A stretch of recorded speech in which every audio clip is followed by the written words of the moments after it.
अस्सलाम वालेकुम dear students. अल्लाहुम्मा सल्ली अला मुहम्मदिन व अला आलि मुहम्मदिन व बारिक वसल्लिम अलैहि।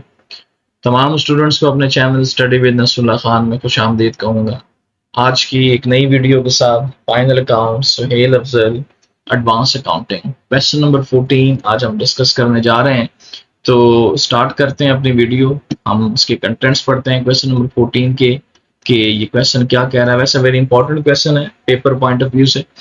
And the trial balance of Makangi Company Limited as at 30th June 2010 is given below। इसमें हमें रिपेयर एंड मेंटेनेंस गिवन है। एक चीज स्टूडेंट्स के लिए क्लियर करता चलूं कि यहाँ पे डेबिट और क्रेडिट साइड गिवन है, तो ये जरा जरूर ख्याल रखिएगा। तो रिपेयर एंड मेंटेनेंस आपका एक्सपेंस होता है, प्रॉफिट एंड लॉस में जाएगा। एडवर्टाइजमेंट आपका एक्सपेंस है। एक नई चीज यहाँ पे आ रही है which is most important, cost of goods sold. हालांकि पीछे किसी सवाल में इस तरह की चीज नहीं आई। CGS cost of goods sold अगर क्वेश्चन में आ जाए तो क्या ट्रीटमेंट होने जाएगा, हम जब क्वेश्चन अभी सॉल्व करेंगे तो फिर मैं आगे जाके इस वीडियो में आपको बताऊंगा कि हम इसका क्या ट्रीटमेंट करने वाले हैं। तो स्टे ट्यून, मेरे साथ रहें। इंश्योरेंस आप जानते हैं प्रॉफिट एंड लॉस में आएगा। सेल्स हमें क्रेडिट साइड पे गिवन है, ट्रेडिंग अकाउंट में जाएगा। एडवांसेस चूंकि प्रीपेड के इनाम एसेट्स होते हैं। इन्वेस्टमेंट शॉर्ट टर्म आपका एसेट है। सन्ड्री एक्सपेंसेस आपके एक्सपेंसेस है। इंटरेस्ट ऑन डिबेंचर, अब तो ये काफी फेमिलियर पॉइंट हो गया, बार मैं स्टूडेंट्स को बता चुका हूँ। वैसे interest on debenture profit and loss में जाता है। इसी तरीके से शेयर प्रीमियम आपकी लाइबिलिटी है। शेयर कैपिटल लाइबिलिटी है। बैंक ओवरड्राफ्ट लाइबिलिटी है। इनकम फ्रॉम इन्वेस्टमेंट, चूंकि इन्वेस्टमेंट हमारा एसेट है और एसेट पे लगाई हुई जो भी मुआवजा हमें रिमोनरेशन मिलेगा वो आपकी इनकम होगी। और ये आप यहाँ देखना है भी क्रेडिट साइड पे। इट मीन जो क्रेडिट साइड पर है, एसेट पर है, तो ये इनकम है। Profit and loss credit side. Establishment आपका एक्सपेंस हो गया। इसी तरीके से sundry creditors and liability, free hold land आपका एसेट है। बिल्डिंग एसेट है। मशीनरी एसेट है। फर्नीचर एसेट है। स्टॉक हमें 30 जून गिवन है, क्लोजिंग स्टॉक आ गया। प्रॉफिट एंड लॉस अकाउंट है, ये अप्रोप्रिएशन अकाउंट में जाएगा। प्रोविजन फॉर डाउटफुल डेट्स, ये जो हम फार्मूला लगाएंगे बैड डेट्स के लिए, उस पर चला जाएगा। और ये प्रोविजन है, इट मीन्स ये ओल्ड बैड डेट्स हैं। अब हमें एक नया पॉइंट तो नहीं है, बहरहाल पीछे भी डिस्कस कर चुके हैं सवालों में, एक्यूमुलेटेड डेप्रिसिएशन है। और वो डेप्रिसिएशन जो हमें सवाल में गिवन है, पिछले सवालों में ये चेंज होता था कि अमाउंट हमें सिंगल गिवन होती थी और उसकी डिटेल हमें एडजस्टमेंट पे नीचे दी होती थी, लेकिन इस सवाल में डिटेल भी ऊपर ही आ गई है। लाइक मशीनरी की जो डेप्रिसिएशन है 3 लाख है, बिल्डिंग की 50,000 है, फर्नीचर की 40,000 है। और ये क्रेडिट साइड पे हमें गिवन है। तो हम ये पिछली वीडियोस में इसको बड़ी अच्छी तरीके से देख चुके हैं कि अगर डेप्रिसिएशन क्वेश्चन में गिवन और डेबिट पे हो तो क्या ट्रीटमेंट होगा, क्रेडिट पे हो तो क्या होगा। बहरहाल इस वीडियो में भी हम वो मजीद इसको देखेंगे और पिछली वीडियोस के लिंक में जरूर डिस्क्रिप्शन में डालूंगा, आप उसको भी देख सकते हैं। कैश इन हैंड आपका एसेट है। सन्ड्री डेटर्स आपके एसेट है और 6% डिबेंचर लाइबिलिटी है। और ये जो परसेंट है 6%, इट मींस आपने 6,75,000 का 6% लेना है और फिर देखना है कि इसके साथ क्या ट्रीटमेंट है, क्योंकि हमें सवाल में भी इंटरेस्ट जो था इसका ऑलरेडी गिवन है, like this interest on debenture 20,000 to 50। मजीद हमें इस सवाल में एडजस्टमेंट्स गिवन है। Depreciation is to be charge written down value. Student ये ध्यान में रखिएगा, दो तरह से डेप्रिसिएशन चार्ज की जाती है, फिक्स्ड इंस्टॉलमेंट और रिटन डाउन।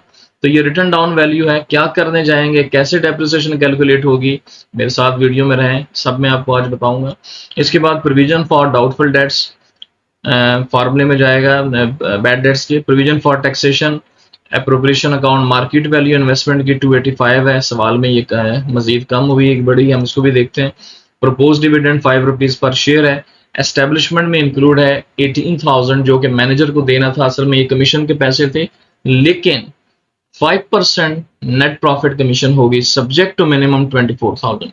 बहुत ही अहम पॉइंट, मैं ये कहूंगा इस सवाल की जान यही एक हेडिंग है और इसके साथ क्या ट्रीटमेंट करने जाएंगे। जैसे हम सवाल शुरू करते हैं तो फिर ये मैं आपको बताता हूँ। तो स्टूडेंट हम सवाल शुरू करते हैं अपना। Question number 14, Mackenzie company limited trading profit and loss account. सबसे पहले कॉस्ट ऑफ गुड्स सोल्ड। हम ये जानते हैं कि अगर हम शॉर्ट टर्म में कॉस्ट ऑफ गुड्स सोल्ड निकालें तो opening stock add purchases less closing stock, तो ये इसका CGS आ जाते हैं। ये शॉर्ट सा फार्मूला है, opening stock add purchases less closing stock.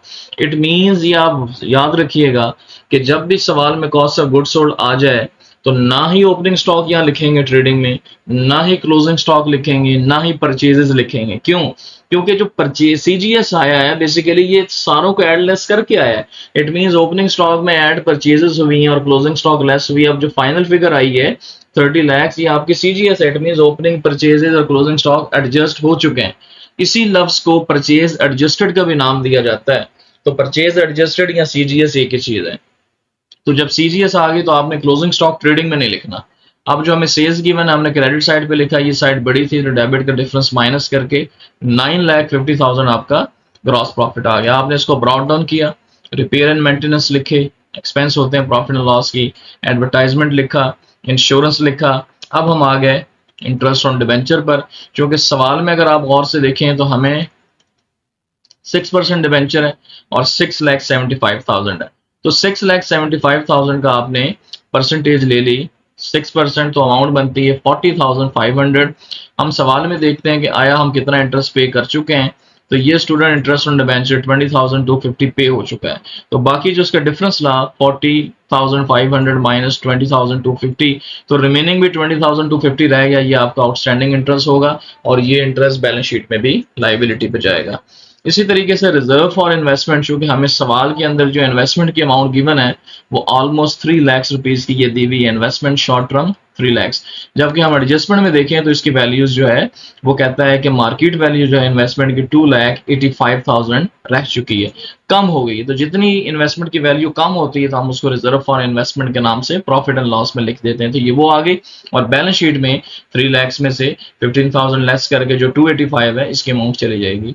Sundry expenses हमें 31,000 गिवन थे, लिखे। अब इस सवाल की जान जो मैंने आपसे कहा था, तो establishment establishment charges almost salary का ही दूसरा नाम है। तो इसकी अमाउंट गिवन है 1,74,000, लेकिन साथ ही इसकी एक एडजस्टमेंट भी गिवन है जो कि मोस्ट इंपॉर्टेंट है कि एस्टेब्लिशमेंट में इंक्लूड है, इट मींस इसमें शामिल है 18,000 रुपए जो कि मैनेजर के थे और वो कमीशन के थे। यानी कि ये 18,000 रुपए इसमें शामिल है। तो आप सबसे पहले इसमें से 18,000 निकाल दें, यानी कि लेस किया रॉन्गली इंक्लूडेड मैनेजर कमीशन। ये हमने 18,000 निकाल के जो रकम बच गई आगे लिख दी। अब ये ज़हन में रखिए कि 18,000 हमने निकाल दिए हैं। अब इसका क्या करने जाएंगे हम आगे, अभी ट्रीटमेंट में आपको बताऊंगा। हम अभी आगे चलते हैं।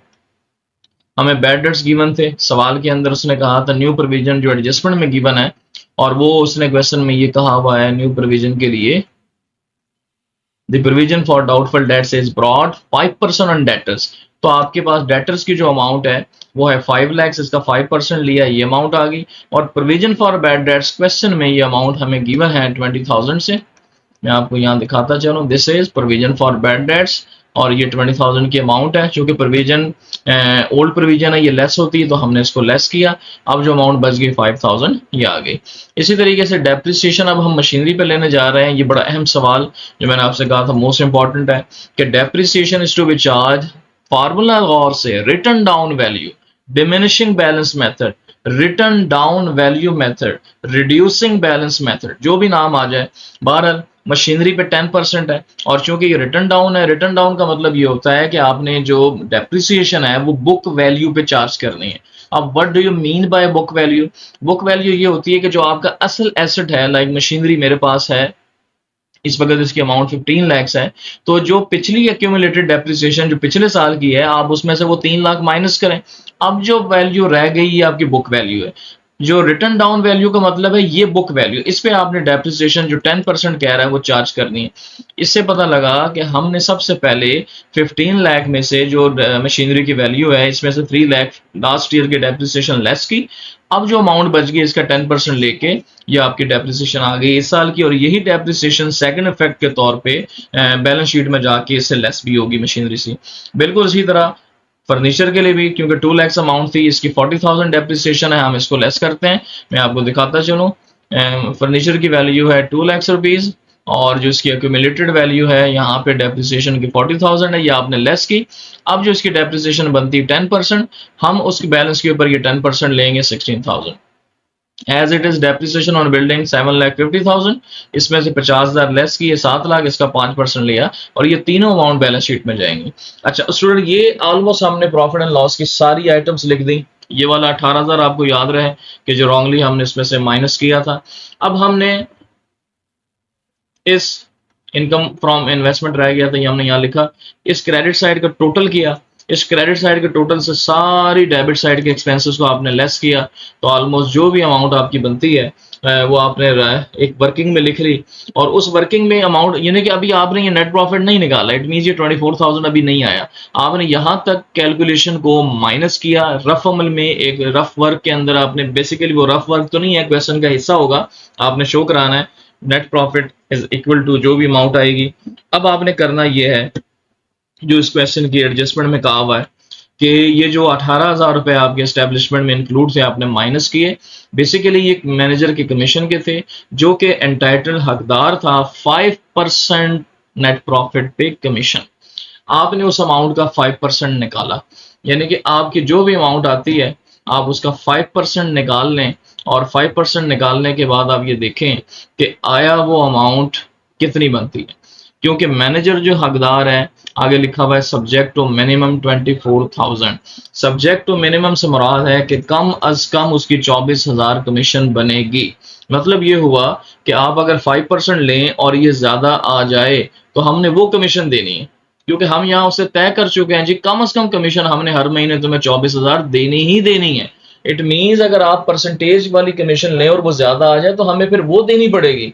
लेकिन इस सवाल के अंदर चूंकि आप नेट प्रॉफिट निकाल रहे हैं और 5% लेते हैं तो वो अमाउंट कम आती है, ऑलमोस्ट 2,500 3,000 इस तरह वो कम आती है। जब वो कम आती है इट मीन्स हम तो उससे वादा कर चुके हैं कि 24,000 कमीशन देनी है।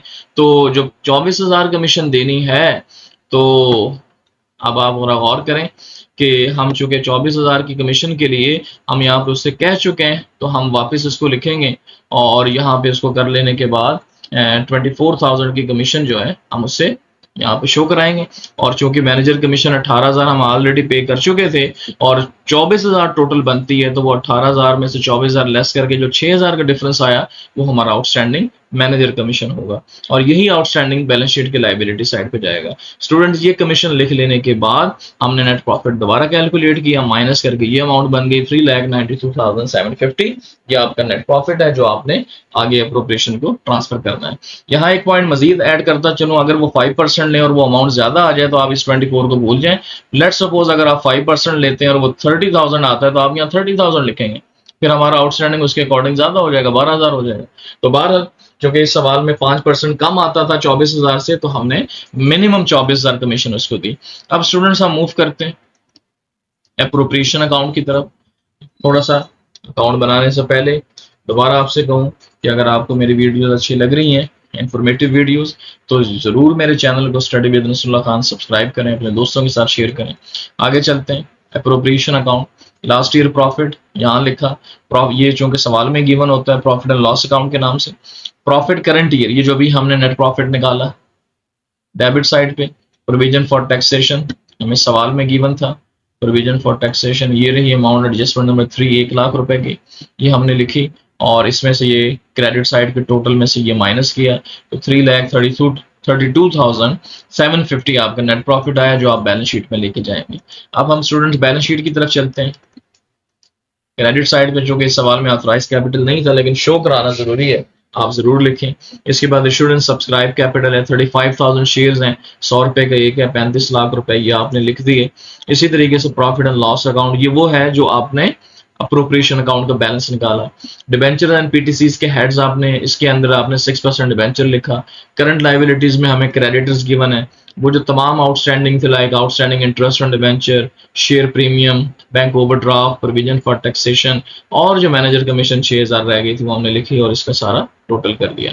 इसी तरीके से स्टूडेंट्स फिक्स्ड एसेट्स में बिल्डिंग हमें अवेलेबल है, इसमें से डेप्रिसिएशन लेस कर दी। तो एक पॉइंट ऐड करता चलूं, क्योंकि हमें सवाल में वो पॉइंट मेरे से मिस हुआ, मैं दोबारा यहाँ बता दूं। अक्यूमुलेटेड डेप्रिसिएशन थी और ये क्रेडिट साइड पे थी, तो चूंकि जब अक्यूमुलेटेड डेप्रिसिएशन हो और क्रेडिट साइड पे हो तो इसका बैलेंस शीट वाला इफेक्ट करता है, यानी कि ये बैलेंस शीट में जिस एसेट की उससे लेस किया जाता है। तो 3 लाख रुपए की डेप्रिसिएशन ये थी, और वो जो 10% हमने मजीद डेप्रिसिएशन कैलकुलेट की थी जिसकी अमाउंट बनी थी 35,000, सॉरी मशीनरी की 1,20,000, तो ये आपने इकट्ठे कर दिए, मशीनरी की वैल्यू 15 लाख, उसमें से 3 लाख एक और 1,20,000 इस साल वाले, ये प्लस करके आपने 4,20,000 माइनस किया। इसी तरीके से बिल्डिंग के अमाउंट 7,50,000, इसमें से लेस की डेप्रिसिएशन जो थी पिछली 50,000 और 35,000 अभी जो आपने कैलकुलेट की, तो 85,000 लेस करके अमाउंट आई। एज इट इज फर्नीचर की अमाउंट 2 लाख, डेप्रिसिएशन जो पिछली है 40,000 और जो अब आपने कैलकुलेट की 16,000, टोटल 56,000 लेस करके अमाउंट आगे चलेगी।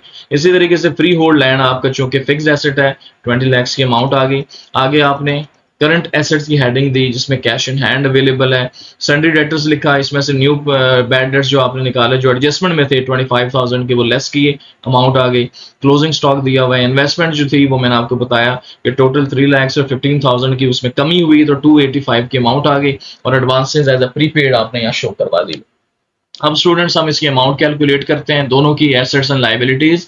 51,59,000, तो ये हमारी अमाउंट और दोनों साइड्स इसकी ऑलमोस्ट टैली हो जाती हैं, विच मींस कि अरिथमेटिकल एक्यूरेसी हमने मेंटेन की और हमारी बैलेंस शीट बिल्कुल ठीक है। स्टूडेंट्स ये थी आज की वीडियो, उम्मीद करता हूँ आपको पसंद आई होगी और इसी तरीके से इंफॉर्मेटिव मजीद वीडियोस देखने के लिए मेरे channel study with Nasrullah Khan को सब्सक्राइब करें और अगर आप पहले से सब्सक्राइब शुदा है तो अपने दोस्तों के साथ शेयर करें और ताकि इस तरह की मजीद वीडियोस आपको मिलती रहें। अगली वीडियोस तक के लिए अल्लाह हाफिज।